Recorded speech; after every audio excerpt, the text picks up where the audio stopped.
Yo, what's going on? It is 1 p.m. here in Crystal, Illinois. That means it's time for another live stream. Today is Friday, February 23rd, 2024. Today we've got a really fun show. We're going to be unboxing something from Deckers. I'm pretty sure it's not a head fake. I know yesterday was a pretty bad head fake. I still don't know where those Velocity Nitro 3s are. They should have been here by now. I got an email specifically from Puma about it. I still haven't I haven't done any digging to see did I just get the tracking notification? I thought it had already arrived. That's what I thought when I ordered. I forgot that I had ordered stuff from Puma as well at the same time. So I apologize for the head fake yesterday, but this, I know I have not ordered anything from Hoka, and I specifically asked them to send me a shoe. And they were like, oh, we have to see. We're not sure about sizing and stuff, but we'll get it to you as soon as we can. And already it's here. So I'm very happy with the timing of that. I really hope it's what I think it is. Otherwise, man, I'm going to feel bad. I'll have to make it up to you guys somehow. But let's see. Let's see what we get. But before we get to that, though, let's say hi to everyone listening on the podcast, the audio only version. It was another nice day here in Crystal Lake. I had a tough workout today. So even though it was not that windy, it was one of those workouts where even the tiniest amount of wind just felt cruel and unusual. And but I got through it. So hopefully that's what I wish for you today, listening to this on the podcast. Hopefully you're getting through it. For those of you who are watching this later but not live, welcome to the #1 running podcast to listen to while you are up a little bit past your bedtime and eating a bowl of cereal, because you just got to get some extra calories in. You got to eat something before you go to bed because you're in the deep throes of marathon training. I think it's a proven fact. #1 for late night cereal eating, right? So yeah, welcome to you guys as well. All right, let's see what we got in the chat. Scott Struhl is here. I haven't seen Scott in a while. He says, hi, co-fam. Finally able to make a live stream. Good to see ya. Sega Dreamcast says, yo, what's going on, everyone? And where'd it go? Someone was saying something about kettlebell swings. Eliza says, hi, co-fam. Lifted this morning, and those kettlebell swings were swingy. I think I'm going to try to hit the gym after a live stream today. So if anyone wants to go, I'll be at the YMCA later. But joking aside, that could be a sign. If you were on the fence, it's Friday afternoon, do you really want to go to the gym? I'm going to go right after this. So I think you should go too. All right. Let's see who else we got in here. Morgan, the running guy, says, happy Friday, y'all. Still recovering from knee injury. Going to be hyper focused on doing strength work going forward. I feel like, I'm not saying it was a good thing that you got injured, but make good out of it what you can and start building some good habits. That's what happened to me with my knee problems that I had. That started my good habit of doing my mobility work regularly. Guys, I gotta tell you, something's going on with this camera. Everything's crooked. Do you see it? We're not level here. The shelves are slightly tilted, and it's driving me bonkers. I don't know. It's going to take too long to fix it. So we're just going to have to go with it today. We're just going to try. You guys listening on the audio only version, you've been spared today. All right. Johnny Dodgen says, hey, Mike, can I get a career PR bell? Starting a new marketing role at Innovate, the UK trail running brand, on Monday. Awesome. Well, congratulations, Johnny. That's great news. Oh, that's so cool. Very cool. Congratulations to you. Love to hear it. Does anyone else have any career PRs or career milestones they want to talk about today? I feel like we could do that on Friday. If you're happy in your job, let me know. I want to know about it. Because, everyone talks about how miserable they are at their jobs. And jobs can be miserable, even great ones. But if there's something good going on, let me know. Calvin says, Mike is slowly accumulating slides from every brand instead of running shoes. Well, here's the thing. The reason why I have... Do I have Adidas slides? I think I have Adidas slides. I have Hoka slides, Asics slides, Puma slides. Here's the thing. If you're going to go, let's say I'm working with a brand, they might set you up with shoes and stuff. But if you're going and doing a race, after the race, I like to be in slides if it's not cold out, no matter how good the racing shoe, afterwards, I want to be in flippy floppies. And so it's not that expensive. You just pick them up, get them, and then you just have them. I'm actually wearing them right now because we're in the basement. See, I'm wearing them right now. I didn't take off the stickers. Because I'm in the basement. The concrete floor, it's unfinished. The concrete floor in here is cold. So I usually am wearing slides in here. They're actually pretty comfortable after my workout today. So there. David DeFrancis says, late night cereal sounds better than late night oatmeal. I'm going to convert. I mean, David, if you got kids, it works out, right? Because kids are always buying the cereal. They want the sugary stuff. They want they don't do toys anymore. But like in my house growing up, we always had lots of boxes of cereal that were like half eaten. Toys were already gone, and then we didn't care about the cereal anymore. And my dad would every once in a while just have a giant bowl of mix of cereal. He would just take all the boxes and start eating them. And I've been taking over. I'm carrying the torch, and I'm doing that now. So like right now, I'm going through. I just finished a box of Fruit Loops with marshmallows. That was not great cereal. Sometimes the kids get Cocoa Puffs. I love Cocoa Puffs. Right now, I've got 2 boxes I got to get through of Crunch Berries. Not a huge fan of the Crunch Berries. So, it's 2 birds, 1 stone. I feel good. It's many things at the same time. I feel good that I'm getting food eaten and not wasting it, getting it out of the house. Kind of. I'm eating it. And then also, it's just a bunch of carb loading before bed. And I have it with regular milk. So then a little bit of protein and stuff in there too. So there. That's what's up. That's the plan. Sacred Dream Gas says like the camera's fine. It's just the house is sinking. Oh my goodness, that's a huge fear of mine, that the house will settle funny. Like there'll be extra sand underneath the house for some reason, and then like the foundation will crack. Or a joke my wife and I you would talk about all the time is, you guys remember Arrested Development? They just built the house and there wasn't actually any plumbing. All the drains just dumped underneath the house. Anytime we heard a weird noise or we thought the house was settling or something like that, we'd be like, it's probably because the plumbing's not connected to anything. So yeah. JC says, first run in 6 weeks, back still hurt, but not as bad, and got through it with a run walk. There you go. Get what you can do. But don't put your back stuff. You gotta be careful with the back, but go for it. Andre LeBeau says they're going for a 40-minute easy run after this. There we go.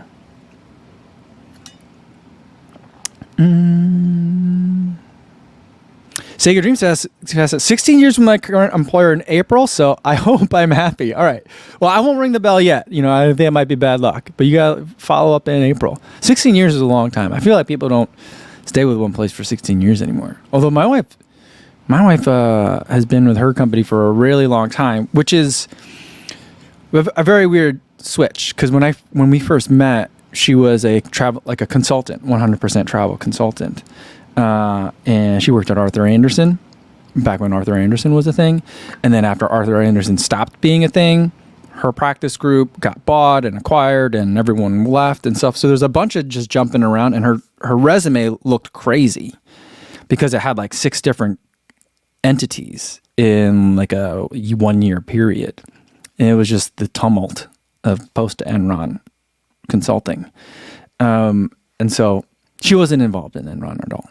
She's not in accounting.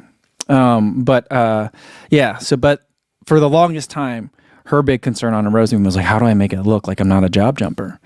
And now she's been at the same place for like, I don't even know, over a decade it might be. Crazy.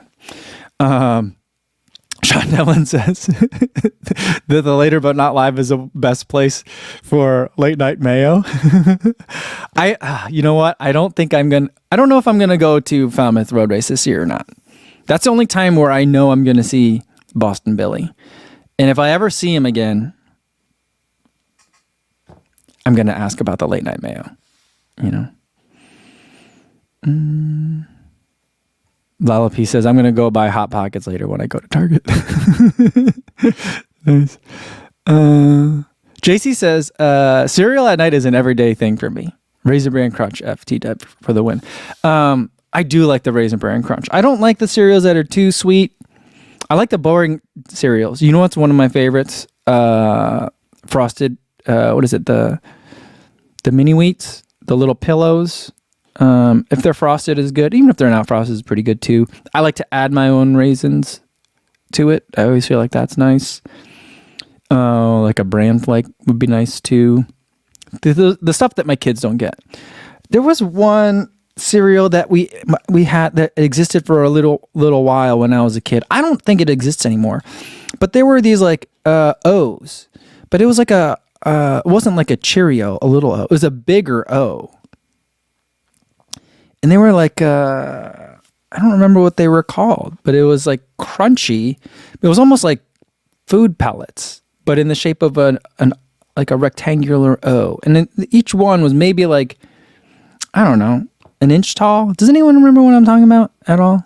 Anyone? I don't know. Yeah, Calvin says, my wife has had some real bad luck with jobs the past couple of years, and so she's trying to stay at her current job to not look like a job jumper. She's just had horrible bosses previously. Yeah, it's tough. Here's the thing that I don't think it matters that much. I don't know. Like, when I was hiring people, I didn't even look at the I asked for a resume, and I would glance over it just to see. I didn't really care too much if there was a gap but I was hiring for kind of different things, I guess. I don't know. Sean Devlin says, Kofuzi, one of our own Kofuzi Run Club members, did ask Bill that recently. What was the answer? You can't leave me with that cliffhanger, Sean. All right. Video says, was it Cracklin' Oat Bran? It might have been Cracklin' Oat Bran. Everyone's saying it's Cracklin' Oat Bran. Super and Jit, Martin Rose. Cracklin' Oat Bran. Big O's for days. Is that how they market it? Those were Super and Jit. Those were the best. Does that still exist? I might have to go buy some today. I am going to the grocery store later this evening. Probably after I go to the gym. If there's enough time after the gym. If I go quickly, go to gym, leg day. It's kind of close to the grocery store. Maybe I'll get some of that. Steve says honey bunches of oats. Of O's. That's a pretty good cereal too. Yeah, I don't know. Eliza said this all sounds so fibrous. It's good. It's just, you know what? It makes you feel better. Sean Devlin says someone from the Kofuzi Run Club asked Bill Rogers about the late night mayo, and he says that Bill Rogers confirmed. It's so funny. So for that bit, I don't buy jars of mayonnaise. I normally buy squeeze tubes. And so like when I listened to that thing about how Bill Rogers would just scoop mayo out of a jar for extra calories, I bought a little container of mayo. That was in the summer. I'm almost done with that container of mayo now. It's taken a long time. I don't go through a lot of mayo. As much as it sounds like I do, I don't go through that much mayo.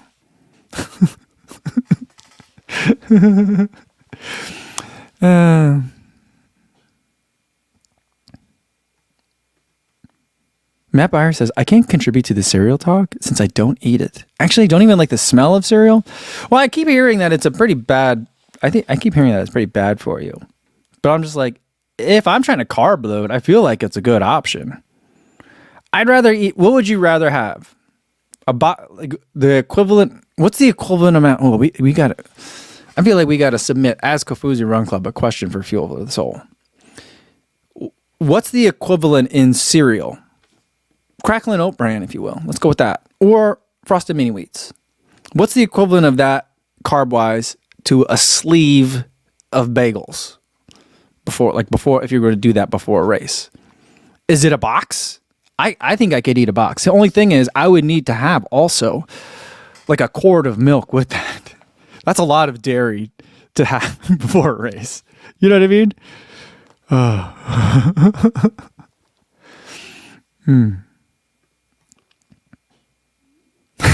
So you guys what we call colon blow. Is that like I think that was like a Saturday Night Live product, wasn't it? I don't know.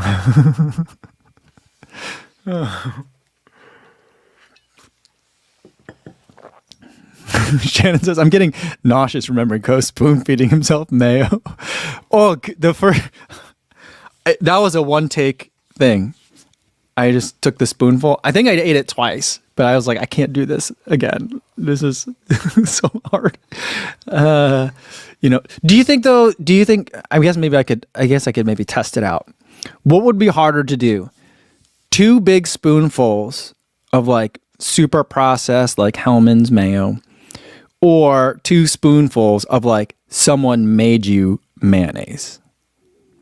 Like they took egg yolks and olive oil and just whisked it like crazy to make, like a real mayonnaise. Like, what do you think would be grosser? I'm not sure. I feel like the fakeness of the Hellmann's would make it easier to go down.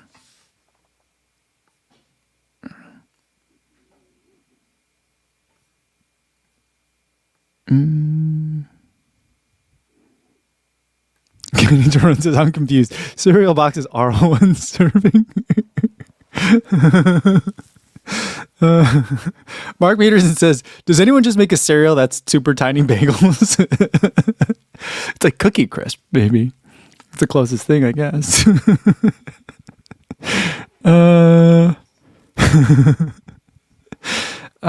Calvin says 60 grams per serving with milk, 8 servings per box, it says.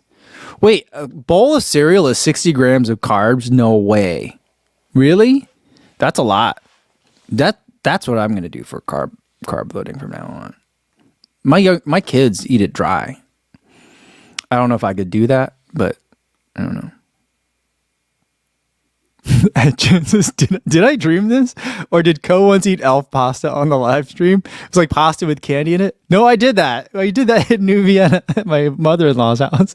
I had spaghetti with M&Ms and pretzels and chocolate syrup and maple syrup. It was so gross. It wasn't terrible. I mean, it's easier than eating a couple of spoonfuls of mayonnaise, but I ate like a whole serving of it. Yeah. All right. See, Blackadar says, I think Feathers would say these non-bagel options would bring too much fat along with the carbs. Okay, that sounds like something she would say. All right, I'm going to submit a question. On behalf of the Run Club. David DeFrancis is just crushing a whole box of mini meats without milk. Your mouth would be torn up. Can you imagine if you've had like little mini cuts in the roof of your mouth because you ate an entire box of Frosted Mini Wheats, and then the next day you're trying to eat a gel and like it's like getting soap in a paper cut. Can you imagine that? I mean, the weirdest distraction to have at a marathon ever. Oh my goodness. Oh, that's so crazy.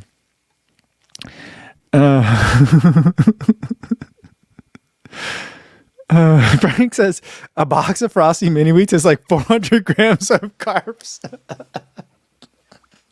That's so many. I don't think you can eat. That's like where's Midlife Runner? Is he here? He was trying to eat 350 grams of carbs a day. That's what Feathers told him to do. That's so bizarre. It just doesn't even make sense. It's half a kilo almost. Think about like when they have like drug busts on TV and they like pick up a brick of drugs and it's like, this is a kilo of heroin, uncut heroin or whatever. To take half of that, that's how many carbs you're eating a day. If you ate a box of Frosted Mini Wheats. I don't know why this is so bizarre to me, but I just think it's so funny. Oh.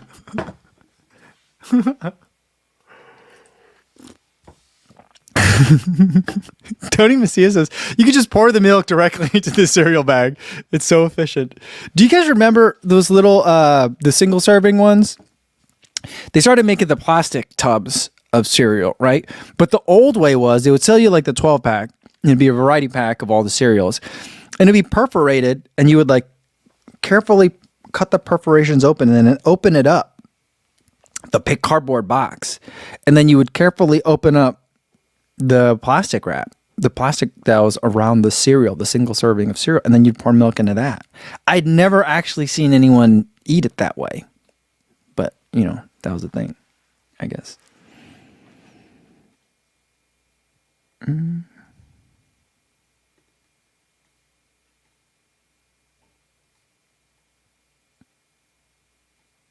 All right, let's see. Senior Dreamcast says 6 bagels is 330 grams of carbs. You would need 6.5 servings of mini weight, 162 pieces to match that. I think I could do that over the course of a day.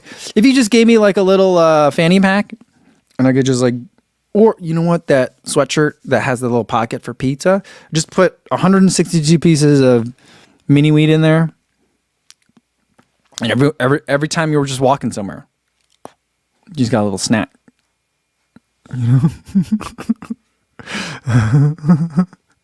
Steve Blackadar says, Feather's carb load guide says I should have over 700 carbs a day for 3 days before a marathon. I can never get much more than 400 to 500 grams in reality. It's just too much food. 700 grams of carbs a day. I didn't realize that. I thought her thing was just like have 2 or 3 bagels. I didn't realize it was 700 carbs a day. That's a lot. Oh my goodness. Shannon says, I bag up my drugs, I mean carbs, and label them with the gram count when I'm carb loading. Oh, wow. That's crazy. Sean Devlin says, I eat the packages of graham crackers on a carb load. I love them. See, I feel like I could do that. I could do that maybe.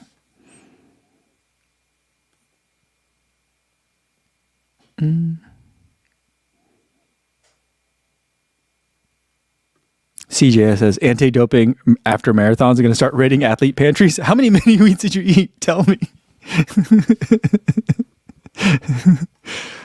Sean says, you got to drink those carbs too. That's the only way that I could get to several hundred grams of carbs, but in a carb load. Here's the thing that I noticed. I think this happened to me at Houston. I mean, I've been doing it at a lot of marathons, like the night before, drinking like a bottle of electrolyte mix just to be like, ooh, that's a nice 40 grams right before bed, and it'll be in the bloodstream and available for my body to pack away as I'm sleeping and recovering. Sounds like a great idea. But I've realized that when I do that, it gives me a sugar high and it makes it hard for me to sleep. And so I gotta figure that. I gotta stop doing that. I gotta stop having that much sugar right before bed. I mean, I do it with the cereal. That seems to be fine. But when I do it with just like a drink mix, and it's like, a day or two before the race, it's hard to sleep out already as it is. Maybe that's what it is too.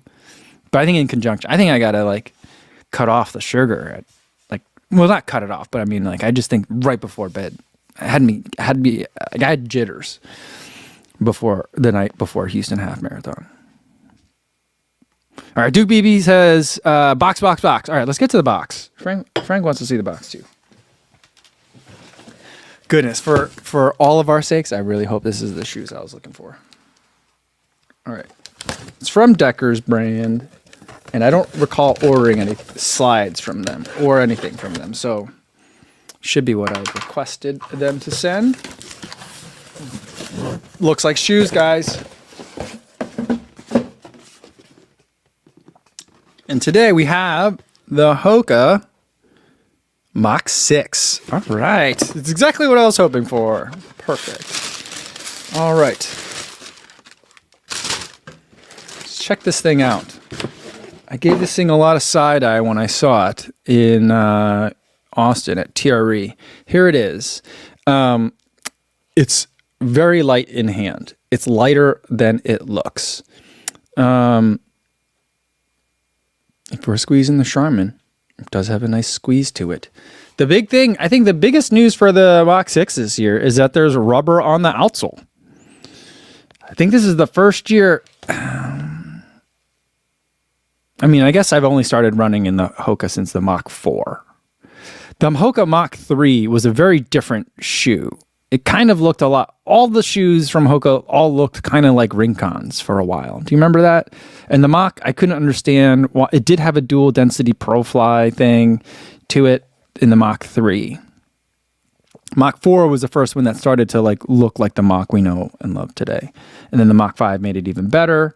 And then we've got the Mach 6. I'm not is it still dual density, or is it all like the same foam that's in the Clifton? I got to do some research. I don't know off the top of my head. Maybe some of you guys know, but it still has the nice Achilles flare. Nice robust upper. And a lot of rubber on the outsole.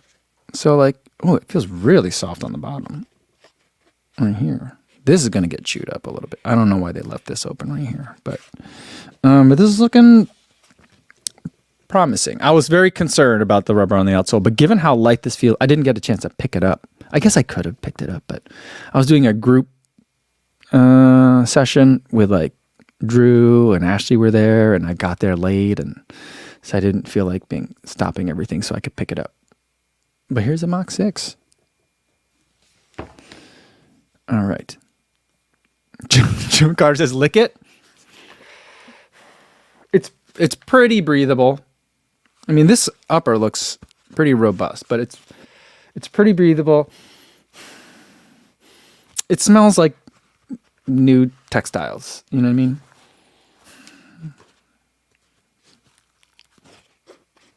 The rubber doesn't taste like plastic. It doesn't taste good. I didn't like that at all. I don't recommend eating it, but it feels like very similar to the rubber that's on the Cielo X1. It's almost an identical pattern. Slight differences. There isn't a cutout on the lateral side, but it does pinch in a little bit, giving a little bit of that kind of effect as the cutout that's on the lateral side of the CLX1. But there's certainly, at least visually, they want us to make these comparisons together.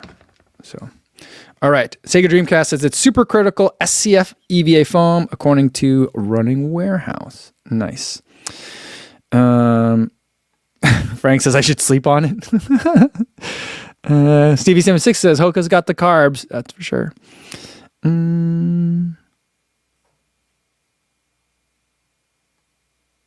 Shannon says he definitely isn't as interested in it as he was with the Solomon earlier this week. He was doing a lot of sniffing and touching on that one. I am interested in this one. Probably take it out for a run. Maybe tomorrow. Maybe Sunday. Tomorrow is going to be a recovery run, so that might not be a perfect time for a new shoe, but it is a shorter run. But where's my other Mach? I think the Mach's on the other set of, it's on the other wall, so I don't have it here to compare right away. Jason Horner says, it's Creole Jacquard. Upper sounds so fancy. I really don't like that word, Jacquard. I don't know how to pronounce it. And I asked one time, well, it was Ginger Runner one time called it a Jacquard mesh. And I was like, dude, I don't think that's how you say it. And then we got into a little bit of a dispute over it. Stevie76 says, take it to the gym. No, I'm not going to take this one to the gym. This is not a lifting shoe. I don't like it when people lift in their Hokas. I'm always like, you're not supposed to do that with your Hokas. Not that Hoka, anyway. I don't know. Super Unjit says, I'm in the market for a new daily trainer. I was looking at the Mach 5, but I don't like the no outsole situation. This looks appealing to me. Yeah. It bothered a lot of people. I will reserve judgment on whether I think it's a good idea to do this, but it will at least remove a lot of that concern for a lot of people. So if that was the thing holding people back from the Mach 5, Mach 5 was one of the best shoes that Hoka's ever made, I think. Especially the black one, so I'm glad that I got a black one because it'll make the comparison a little bit more fun. But will it still be Mach-E? You know what I mean? That's what I'm concerned about. Does it change it too much to put rubber on the outsole when it hasn't had rubber for it's only 2 versions, but it's been like 3, almost 4 years, right? For the Mach 4. So I don't know.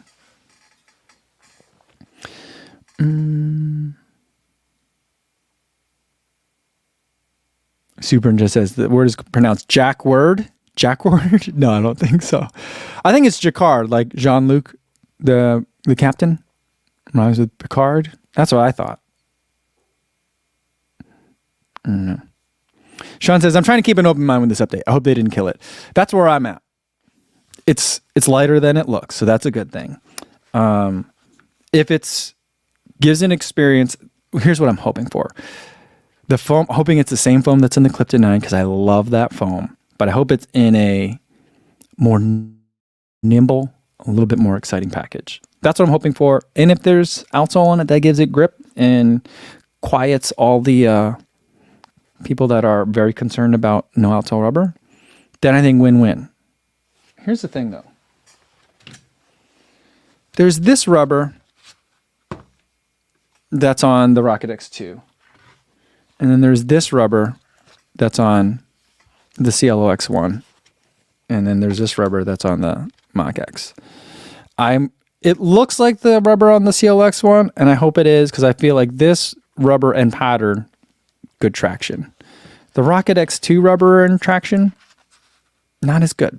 I don't know what it is about it. Maybe it's the design of the rubber, but I just don't feel as confident in this. And I'd feel like if it was that rubber experience on a Mach, I'd be like, it would bother me. I'd say like you sacrificed too much. But I'm optimistic. I'm just, with fingers crossed. I don't know if optimist is the right word. Fingers crossed. Kind of like, I'm not sure, but I'm peeking through with my fingers. That's kind of where I'm at with this one. So hopefully they didn't mess it up. Because I did really like the Mach.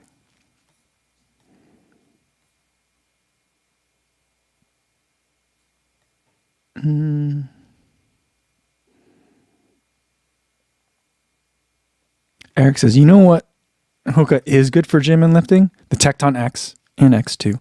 Because those parallel plates are stable AF. No kidding. It's kind of an expensive gym shoe, though. But I guess if you're like, I'm done with these, that makes sense. And what's the drop on those? I wonder if that... I don't know. I used to think that zero drop was the way to go for gym shoes.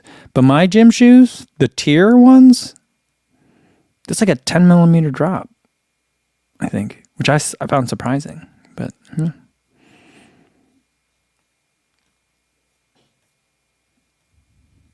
Leona says, I have 5 pairs of the Mach 5s in the house. Yes, I am a fan. That's a lot of Mach 5s.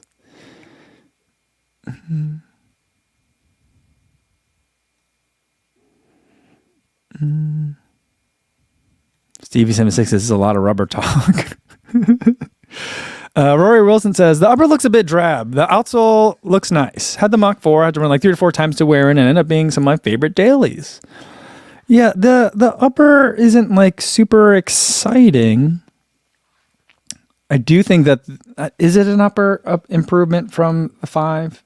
I felt like the upper on the 4 looked the best. But yeah, this, the upper on the Mach 6 isn't like, it's an upper. You know what I mean? I'm hoping that once I run in it, I'll be super excited about it. And all this will feel great. You know, that's what I'm hoping. All right. Calvin wants to know which is later, this or the Rebel 4. Guess what, guys? All right, we got the Rebel 4. I have my scale over here. We're going to weigh shoes again today. Got my scale out. Let's weigh the shoes. Time to weigh them. This will be good because I've been forgetting to weigh the shoes before I get them. And some of these brands, they've been claiming weights that I cannot reproduce. All right, so what do you want? Let's do the Mach 6 first. Just want to get these laces tucked inside so they don't dangle all over the place. All right.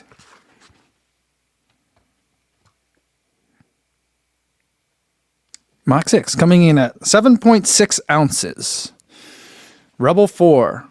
This Rebel 4 has got some miles on it, so this Mach 6 has not been running it to the extent that it matters. Rebel 4 is coming in today at 7.7 ounces. Let's measure me. So they're about the same.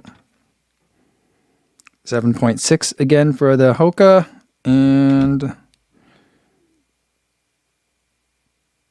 7.7 for the Rebel 4. So about the same. Really close. Should we go to let's go to grams. Let's see how close we are. We need more. What is it? You need more digits. Precision. 218 grams for the Rebel 4 and 218 grams for the Hoka. So they're pretty much the same. 218 and 218. They're weighing the same. Graham, I don't know why the ounces were different. That's why you got to measure stuff a bunch of times. But there we go. That was fun.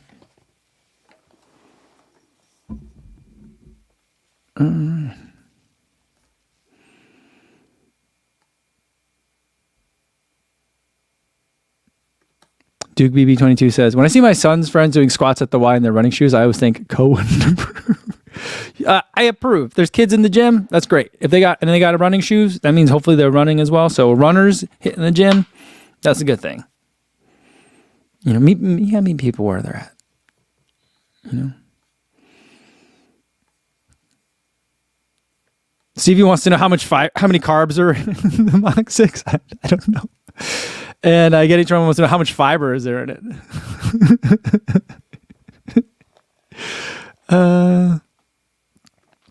Alan wants to know how many pairs of sample shoes do I have, given that I wear a size 9? Not a lot. A lot of times I'm getting they're just pre-production shoes. Sample shoe, what I would consider like sample shoes are the ones that say like not for resale on the inside, because they're early. And so the early ones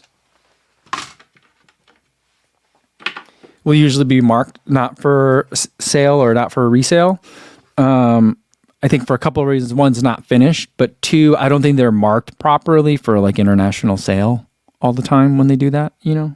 I think that's the other reason. Yeah, so there's not that many, but because I am sample size 9 US men's, a lot of times they'll be like, oh, wait, you're sample size? All right, we'll just send you an early one. So it helps out. I'm trying to think. The first 1080 I reviewed was a sample shoe. I'd say it's probably less than 10. Less than 10 of them. Alex Baker says, have you ever run a marathon in an embargo shoe? No, I've been offered to run a marathon in an embargo shoe, but I always decline because I want to film the shoe and talk about the shoe for the marathon. So I'll do that later. I'll wait. That's how I feel about it. So, yeah. So there we go. Good questions.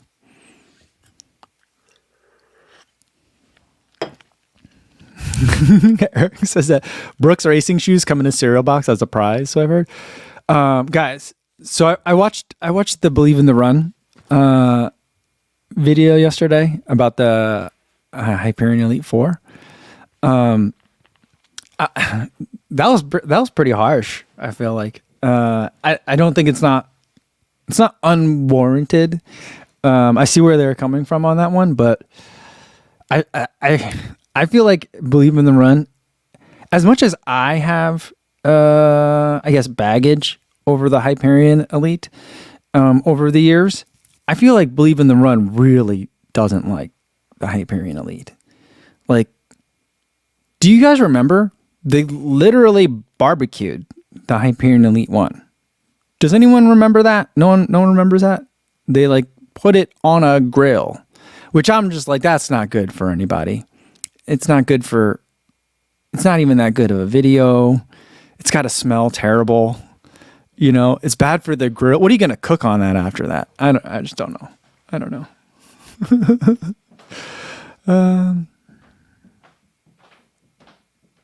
Eric says, Hyperion barbecue, sign me up. I would go to a Hyperion. If there was a barbecue at the Hyperion house and I got an invite, I'd be there. I don't get invites to their stuff, but Yeah.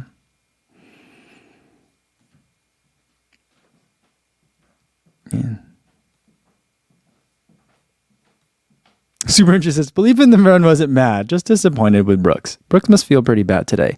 I don't think so. I don't think they feel bad at all. But let's have some good news. Did you guys see Brooks just put out a video? I thought it was a series, but it didn't seem to be a series. I'm not sure. Maybe I'm missing it. Maybe I wasn't watching closely enough. But they followed a group of runners with training as they prepared for the Detroit Free Press Marathon. And that released, I think, yesterday or maybe the day before. That was actually a really fun video. So we can all check that out, you know. Sean Devlin says, Thomas burned to the ground, LOL, of the Brooks Hyperion Elite. And then CV76 says, when Meg wasn't present, it was a red flag. You know what would have been, like really, I guess this probably would have been over the top. But like, it was, it made a statement, right? Because then they were like, it was just Thomas. And it was this kind of like, no fanfare, no other shoes up on the wall for how they're doing their setups and stuff. And they didn't color code it like they've been doing, I guess. But it felt to me like an intervention, So I feel like if all of them were there and they all took turns talking about how the Hyperion Elite had hurt them, I feel like that would have really sent it home, I guess. I guess that would have probably been over the top. I don't know. I'm not sure. Johnny Dodgen said the Believe Brooks video made me feel uncomfortable. It was intense. It was intense. I wasn't expecting that from a Believe in the Run video, I mean, I've had serious conversations with Thomas before, so it's not like that part. It's not that it's like, but yeah. And then they've been negative on shoes before, but that one was intense. I hear where they're coming from, though. In essence, I agree with a lot of what they're saying.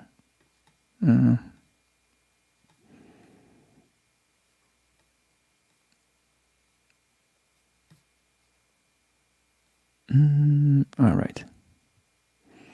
Sega Dreamcast says, though, I really enjoyed the half miles I ripped in my Hyperion Max today. Such a fun shoe. Oh, that didn't come out yet. I will be talking about the Hyperion Max. I included it.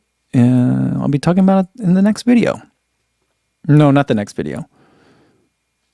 Monday's video. There'll be another video on Saturday and then Monday. And then I think I'm kind of like caught up from the backlog. I've been kind of underwater with all the shoes that I need to talk about. So I'm kind of glad that's over. But yeah, I do like the Hyperion Max a lot. D Chuck says, thoughts on the Bandit Drop? I still haven't had a chance to look at it. We were talking about it yesterday. I've seen some images from like their socials and stuff, but I haven't taken a look at it. Yeah.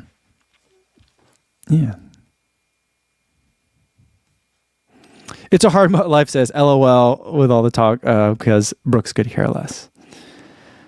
Yeah, I don't know. I have my own theories on it, and I put it on the comments of the Believe in the Run video that like complete conspiracy theory. I've talked to people from Brooks before, but I've never talked to them about why the shoe is the way it is before. I never had that conversation. But so out of pure speculation with no evidence to back it up, my suspicion / conspiracy theory is that the Hyperion Elite is the way it is because someone or maybe multiple people like it the way it is. For example, like I think it was more prominent when we looked at. I'm interested to see what the Puma Deviate Nitro Elite 3, not Deviate. The Puma, is it Nitro? The Deviate name always throws a wrench. And I got a text from Puma when I got it wrong in a video yesterday. But the Nitro Elite 3, I feel like that one, the difference isn't going to be as stark between that and like the Fast R. But like the previous Fast R and the Nitro Elite 2, like I think there are differences that certain people are looking for specifically. Not everyone wants the kind of racing shoe that, for example, that I like. Some people like it to feel like a road flat. For example, like Emily Sisson. She doesn't want to race in the SC Elite version 4. She wants to race in the Pacer. You know what I mean? Very different. It's like a road flat. That's her. Like Molly Seidel doesn't want to race in the Puma Fast R2. She wants to race in the Nitro Elite 3. Same thing for Dakota Lindworm. right? And so like the Nitro Elite 3, I think is going to not quite as good of an example, but the Nitro Elite 2 is what they also raced in. And that to me felt more like a road flat rather than like a modern, like PIBA super squishy carbon plated racing shoe. You know, I think that there's certain athletes that they're catering to over at Brooks that want to have more of like a Nitro Elite 2 type of feel, like the Brooks Hyperion Elite. So I feel like we're mad because they're giving us something that we don't want, but it's something that the people that they need to make happy want, I guess. So, yeah. Sean says, sucks that Des and Kara finally get a plated shoe, and it sucks. Well, I guess Kara could have run in the Ultra Vanish Carbon if she wanted to race in a carbon plated shoe. When she was at Skechers, did they have anything carbon plated? They've always done like the H-wing kind of thing, so it was never really a plate anyway. But yeah, I think Des likes the Hyperion Elite. I think CJ likes the Hyperion Elite. You know.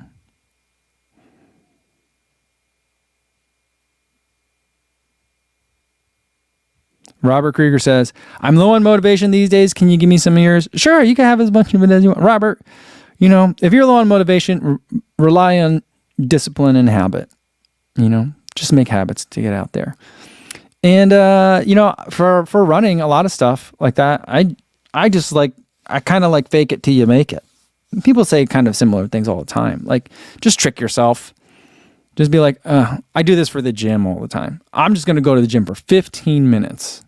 I don't even have to lift anything, but I'll set a timer for 15 minutes. Once you're at the gym, you'll pick something up because it'd be really awkward to just be at a gym and stare at people for 15 minutes. But I say, like, look, I could just go there and sit in the corner on my phone. If that's what I absolutely feel like and I feel like I need that day, I can do that. But at least have to go to the gym. So, compromise, you know? That's how I do it.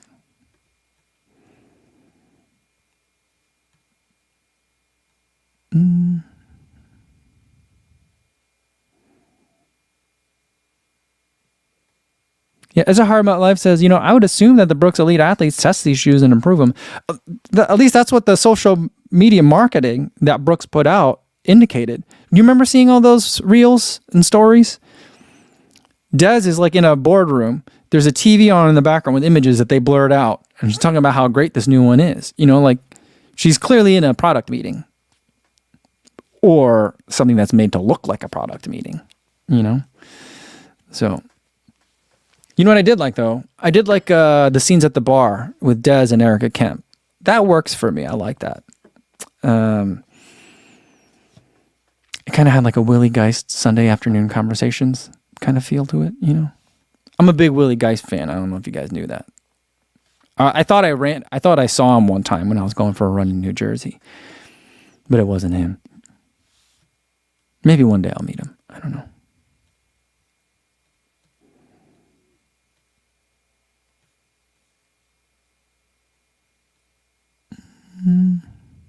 I like everyone's cheering for Robert, who's low on motivation today. Stevie says, go Robert.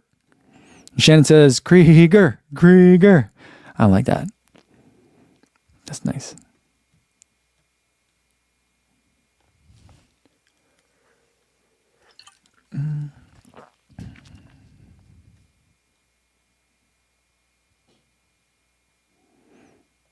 Colin Tanner says, I mean, athletes get tuned components all the time. Totally different than mass production.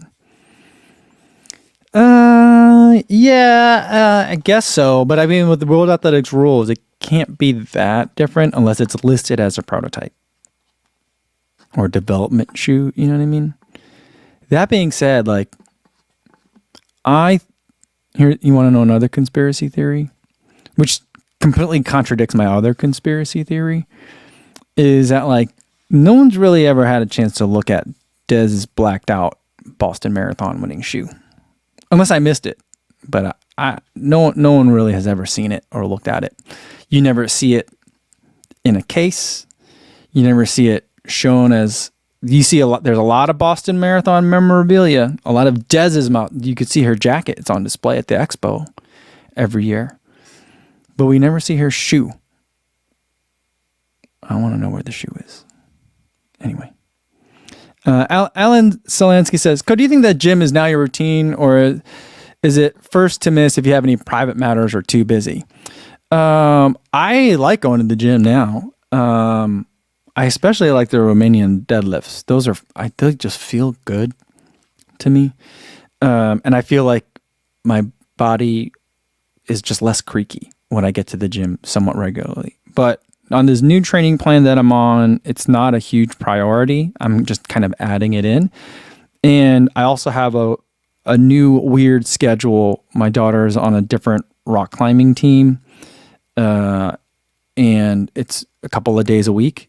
It's really far, so I have to stay there the whole time. And so, like, if a day I would lift coincides with a rock climbing day for my daughter, then I will lift. It didn't happen at all this week, and I didn't want to go an entire week without lifting, so I am going to go today, because today was a workout day or a session day for running, and I like to do those both on the same day. So I have the session, then I'll lift today, because I will have some time this afternoon, hopefully.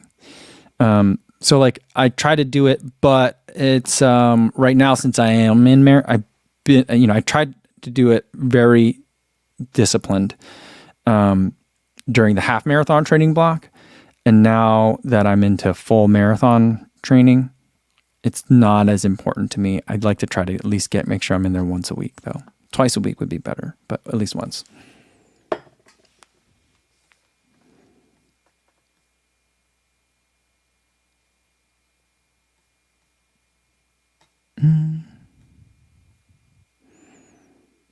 Robert says, "You know what? Maybe I won't run today after all, but I'll be the slowest runner with the Prime X's that you ever witnessed." No worries. No worries. That's a great shoe for just having a chill, easy day. You know what? Just lie to yourself. Just be like, I'll just go out there. Whatever. I'll do a mile. You know, you can just do that and then see how it goes. You'll feel better once you're out there.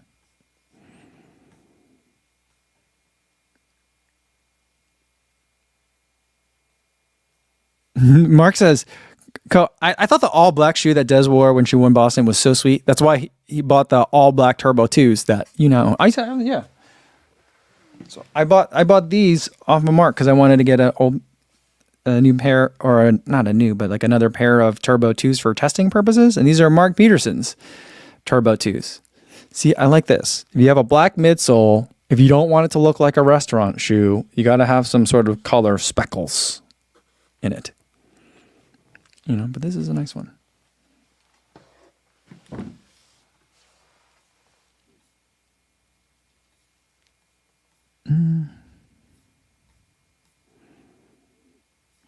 Martha says, maybe Des's blacked out shoes are from the same different universe as the duplicate live streams. Remember that? I still don't know why that happened. There'd just be two different live streams on at the same time, on the same channel. I don't know. Andrew Cho says, "Hey, Code, do you have a time goal for London Marathon?" Loosely, we're targeting like 2:55. So that's kind of like where the training is pointing. I'd like to run under I'd like to run a sub 3. I'm not sure which shoe I'm going to take for it. Not that that's going to have a huge impact on, what the ultimate time goal will be, but just thinking out loud. And I guess what I'm saying is I don't know that I can run a 2:55. I don't know that I can run a 2:56, even though I ran it a year ago. It just, it just feels so fast. I'm scared about it. That's all. But 2:55 is kind of what I'm looking at. I'd ultimately would love to be able to run a good for age time for Berlin. I'll probably run Berlin before I can achieve that, but that's kind of ultimately a goal. I feel like that's like the last benchmark that I have.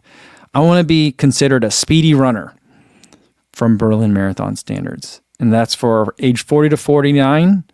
It's a big age bracket. I think you have to be under 250. So like that would be a goal before I turn 50 to get under 250. Something like that. I don't know. I don't know. I'm my fastest marathon days may be behind me. I'm 44, Who knows?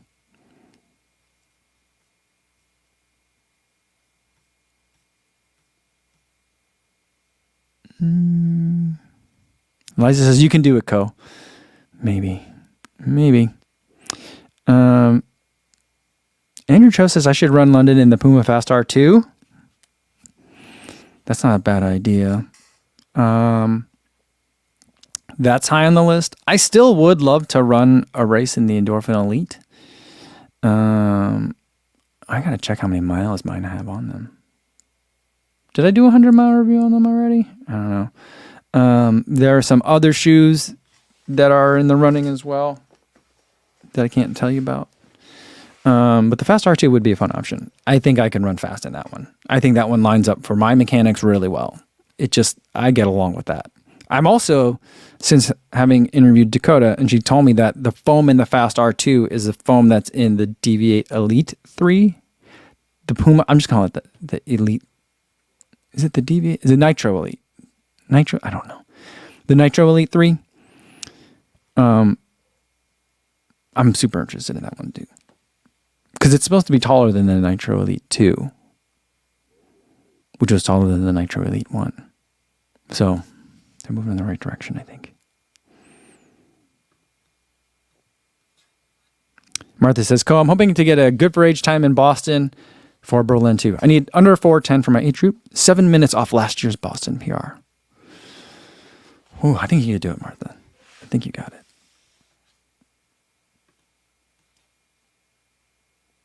Stevie76 says, it would have been cool if Floberg and Matt drove the car instead and filmed Kofuzi doing 6x6s. I feel like that they would, you know how photographers love it when people vomit and stuff? I feel like they too would have just been obsessed with all the dry heaving that I was doing. The entire video would just be me dry heaving. Maybe we'll get them out here for another day if we're doing that workout sometime, you know? Yeah. So I don't know. Calvin says, trying to get under 250? Time to fire up the 6x6T. You have to talk to Sage about that. He's writing the plans now. So I think that he's giving me a lot of stuff that's outside of my comfort zone. So he's not letting me run that workout for a while. So, you know.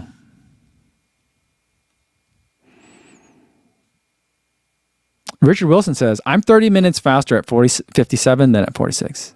Well, that's good to know, Richard. Thank you. Thank you. Calvin says, you know, if you're going with a brand, you'll probably have to go with that shoe. I'm not going to say anything yet. I still don't have a bib for London, technically. But hopefully I'll have something to talk about with you guys soon.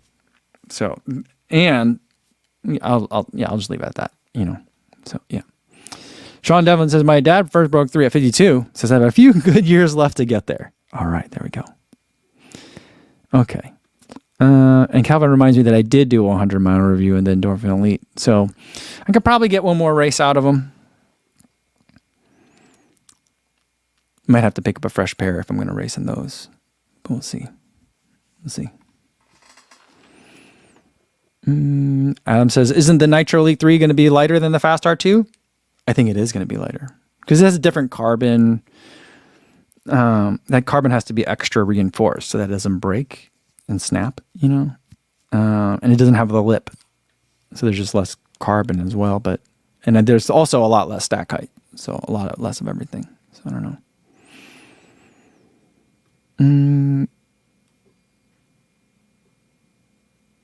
Andrew Cho says, it's time to supercharge your 6-6 by 8x8. 8x8. I don't know.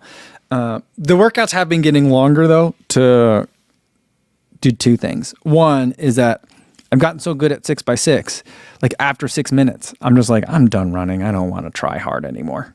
So like, I feel like longer fast efforts are mentally really tough for me, which is not a good weakness to have going into a marathon or even a half marathon.